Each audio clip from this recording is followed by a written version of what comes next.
My name's Dr. Michael Dishart. I'm an anesthesiologist, and I think we met a while back while you were visiting us for a day.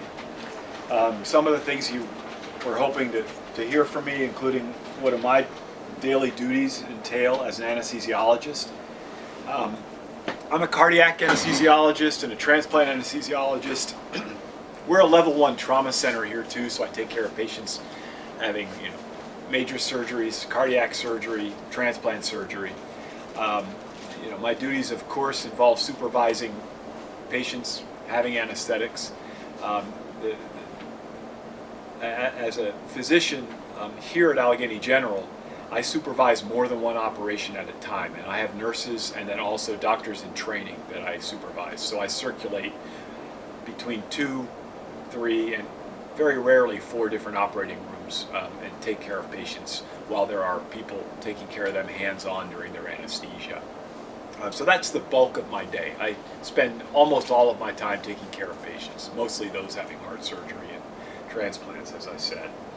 My responsibilities in the operating room include really being with patients during the critical portions of an operation. Certainly when we're putting them off under anesthesia, I'm always there. During key times during the surgery, during times where we're doing very complex parts of the surgery where I need to work with the surgeon carefully to keep them safe. And then at the end of an operation when we're waking a patient up or taking them up to the ICU for continuity of care. Things that I find very rewarding about the work that I do,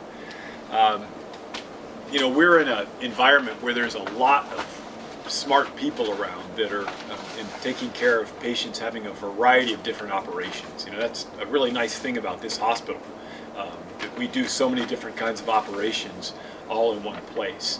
And as an anesthesiologist, I get to see patients having a variety of different things: neurosurgery, transplant surgery, cardiac surgery, trauma cases, joint replacements, gallbladder surgeries, you can name it, from the whole gamut. And so I really enjoy that, being around all the different kinds of surgeons and physicians' assistants and nurses and the whole environment here. So it's a very rewarding thing to be able to do that. Specifically, as my duties as a physician assistant involve coming in, and we have various rotations where we round either in the surgical intensive care unit and prepare information for the surgeons as they come in, so that we can report on each individual patient and come up with a plan. If we're rounding on the floor, we do the same to keep patients moving towards home and coming up with a discharge plan and adjusting medications as necessary, and optimizing everything in their patient post-operative care. That also includes removing drains, evaluating incisions, doing physical exams. We also admit patients and order diagnostic testing, start the process of figuring out what they need for the hospitalization in order to, again, progress them through whatever direction they need, whether it be just optimizing them or channeling them towards surgery. We also assist in the operating room, and assisting in the operating room entails everything from setting the patient up for the surgery, positioning, assisting with line placement,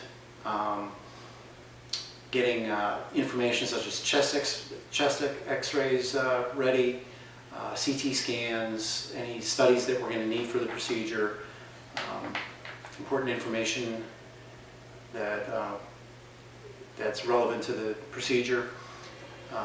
We assist in specifically harvesting vein for bypass procedures, for coronary artery bypass, and then assist the surgeon in sewing the grafts to the heart and any other tasks that need to be performed during the actual procedure. We are responsible for closing the patient with the surgeon and getting them back up to the intensive care unit and making sure that everything goes well in getting them transported from the operating room to the intensive care unit.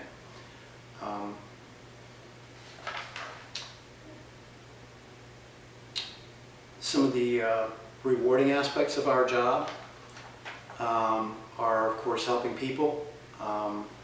It's a very rewarding, fulfilling feeling you get when you help someone who's sick and then you see them leave here and they're feeling better. It's respectable. People have a lot of respect for us. It's a nice lifestyle as far as salary.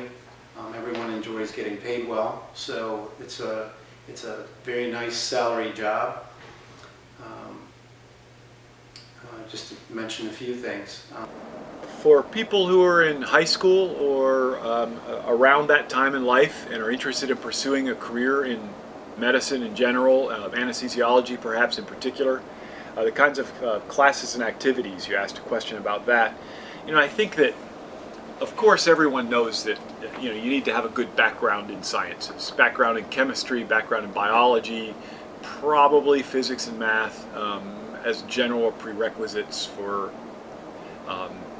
medical school. But I think in the end, the advice I give to people is to study what you like. Study what you like and be well-rounded. Not only that, but do well. Do well in school. And hopefully studying what you like helps you do well. People study history, they study humanities, they study English, they study art, whatever it is that you like, and do well at it. Be well-rounded. Extracurricular activities, whether they be athletic or of some other kind, I think can be very, very helpful. There are prerequisites for medical school in the end, and those are scientific prerequisites. So no matter what you study, you do have to think about getting those prerequisites met. Many people decide to major in scientific fields in college because they can get the prerequisites met at the same time that they're studying for their degree. But again, I think that if your heart's not really in that science major, you're better off majoring in what you like and doing well in that field. Advice to a freshman in college: pay attention to the basic courses, like anatomy and physiology. Get a good grasp of those, because without those you can't really get a grasp of the rest of the classes. It'll be very difficult. So if you have a good foundation, that will definitely help you. Those are the real important classes. There's anatomy and physiology. Everything branches from that. As far as how medications work, what systems they affect, what side effects they have. Those all come from those basic classes. And then everything gets pieced together once you have that basic understanding. Last question that you asked, which I think is very interesting, is what is one common misconception about modern medicine or surgery? There's a lot of high-tech stuff out there, and perhaps a common misconception might be that everything is high-tech. But what we really do, it's still a very human endeavor, and it still relies on people working together and communicating with each other. And whether we're doing a robotic surgery or we're doing a more old-fashioned, say, hernia operation, I think in the end it's still human endeavor where people making decisions individually and collectively makes all the difference in how patients do. What is a common misconception of modern medicine or surgery? That it cures everything. There's a continuous process of wear down and wear and tear on the human body, and some things are not completely curable. They're kind of temporized. You can slow down the process dramatically, but in some cases a lot of things are not necessarily cured. But in the end, it's not the computer or the robot that takes care of the patient. It's really the people and the decisions that they make. So that element of healthcare hasn't changed.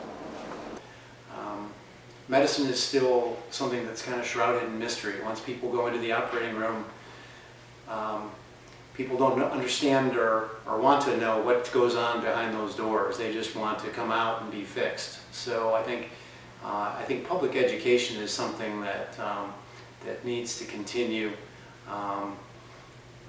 so that people have a more realistic expectation of medicine and its limitations.